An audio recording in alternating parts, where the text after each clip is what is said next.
మేము గెలిచినాం. నాన్న గెలిచినాడు. మనం గెలిచినాం. చంద్రబాబు నాయుడు గెలిచినాడు. అది కింది నేంట ఉండి కనిపించదా? కొడక నీ బతుకు నీ జీవిత చరిత్ర ఒకటి రెండు మూడు.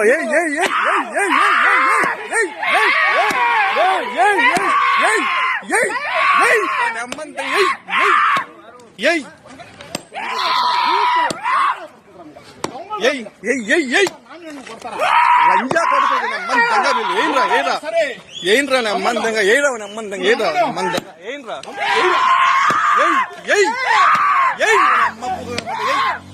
నాణ్యానికి ఎవరు లేరురా. మనకు వచ్చినావా? ఏరా ఏరా విష్ణు ఏరా నమ్మందంగా ఉంటే మీ అమ్మ చేంగిస్తుంది అంతా కూడా ఏరా నమ్మందంగా ఏరా నమ్మందంగా ఏరా అది దంగా నమ్మద్ద దొంగలు రా. వద్దు వద్దు